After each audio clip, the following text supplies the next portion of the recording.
ti ke riet bu kon ka ngai ka tung nat ka gwarien mania me e sha ke ho ke ha na mene e sha ke ho ke ha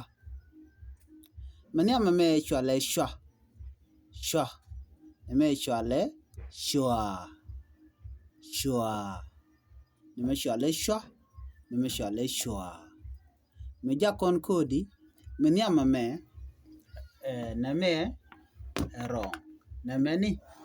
ajen la korea koni mugor kono bana tungach la tungnat na meni esho na me esho bi gor no bi ngaji nono ko bu tung nweri du bokule wewen yam na me esho chuje poro jeno jin bi shwa bi gorine mi ay jogo no gorne shwa bi shu gor ka gwarame bi shu lwaga longba gwada danen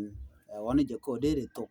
na kerien bumbum dere gor ka tok nweri na me shwa bana nyogo jek no ka ngi dodien